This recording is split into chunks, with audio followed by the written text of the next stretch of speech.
Chris, go ahead, sir. Kelvin, to told him that 14 points in the first half and the overall defensive effort, what was the key there? Well, that was the key. The process is far more important than the result. 14 points, I don't think I ever mentioned how many points they have.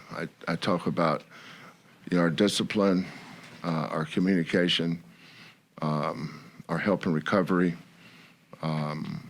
being able to finish the possession off with a defensive rebound, winning a loose rebound battle, all those things. I don't worry about the other stuff. I mean, it's nice. It's a good reward for our kids, but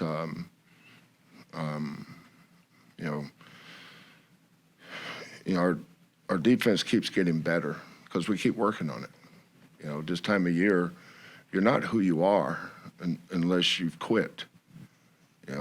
I think the only teams that's lost anything is the ones that quit.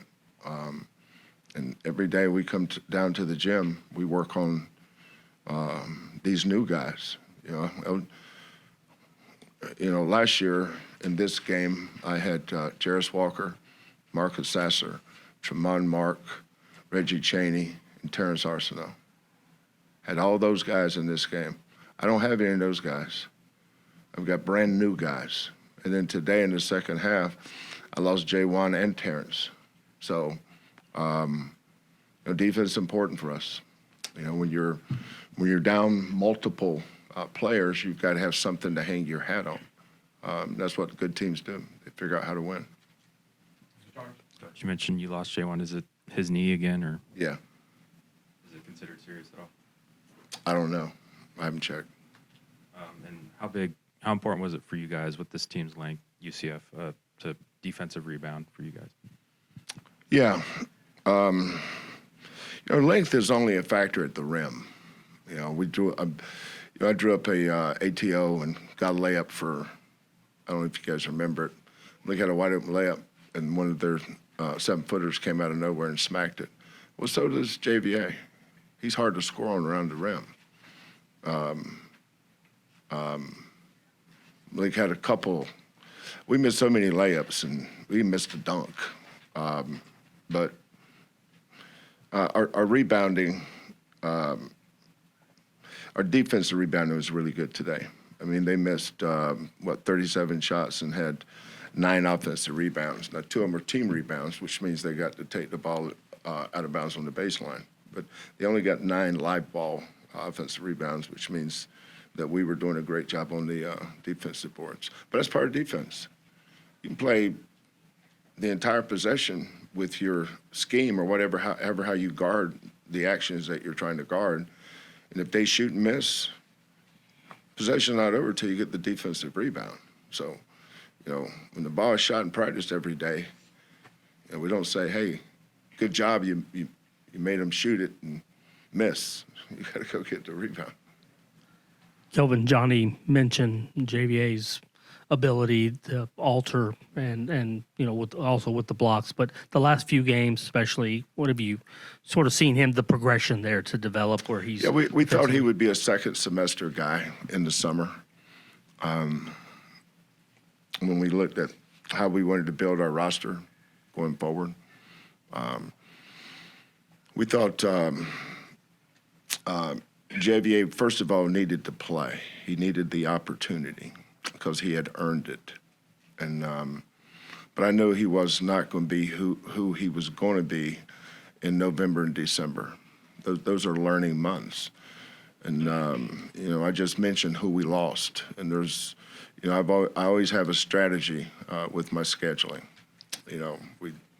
That's why our schedules, all you have to do is look where we're ranked in the net to determine how good our non-conference schedule is. That's why I do the schedule, because nobody else is qualified.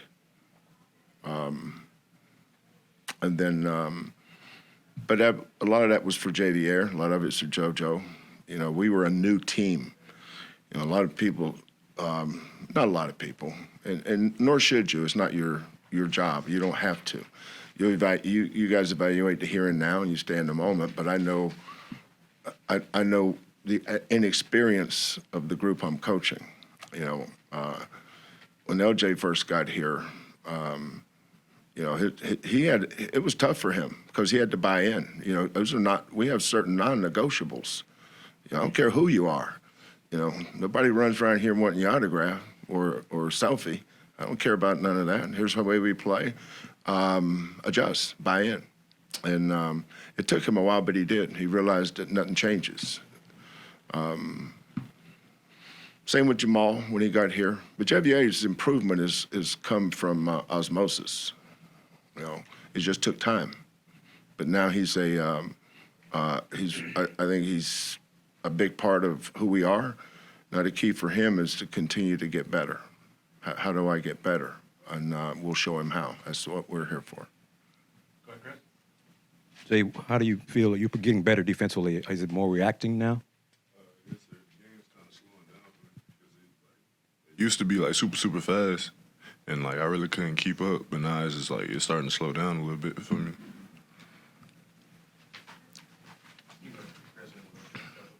Ready? Sneeze.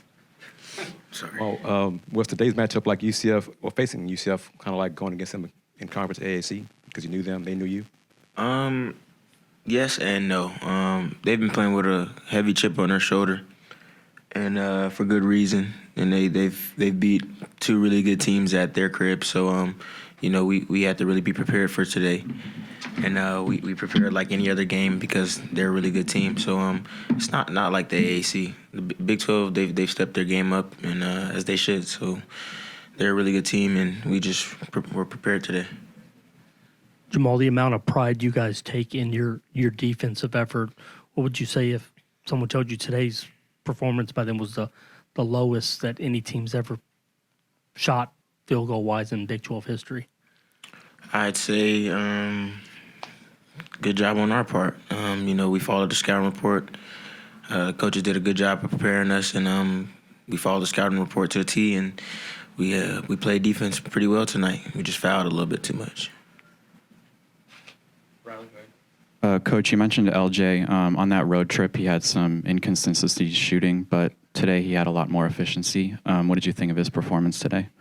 Yeah, he's a typical shooter. You know, when I was in the NBA, I saw Klay Thompson do the exact same thing. So Steph Curry do it, Kobe. That's what shooters do. That's why you don't hang your hat on winning games by outscoring people. If all you can do is play offense, you're going to have a very inconsistent team. You know, teams that say, well, we got to get a better offense. Maybe if you had a better defense, you wouldn't have to. You know, basketball, most consistent thing that you can control in your life is your attitude and your effort. And that's a big part of starting with being a good defensive player. But Jamal does as good a job as anybody of encouraging these guys while he's on the floor. You know, I coached a team in practices. I coached a game from the sideline. But while the game's in play, Jamal does an awesome job keeping their confidence up. I just loved the way LJ was aggressive tonight.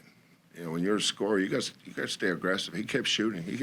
He actually took a couple of questionable shots / not very good shots. I didn't care. Shoot them, man. You know, the only thing that pissed me off is we didn't get the offensive rebounds like we should have. But you know, I want LJ to keep being aggressive. You know, those what was his numbers? He had 16, 14. He could have had 20 tonight. You know, he had good enough looks. But LJ's going to keep doing what he's doing. We're going to keep encouraging him, and he'll keep working. Kelvin, Malik and JoJo's minutes, especially first half, what kind of impact did that make? And did you see something that made you turn to Malik? Yeah, I thought we needed at least had a couple of good days of practice. I've been working on certain things, and I like the way I liked some of the things that he was doing. Was it yesterday we worked on the ghost stuff, full court? Yesterday, and I like what I saw. I like rewarding guys. You know, every day, you know, rent is due every day. You know, Every day you walk into this program, or any program for that matter, you have a responsibility. I'm old school. I think you should earn what people give you every day. Now, once in a while, there's no guarantees about tomorrow.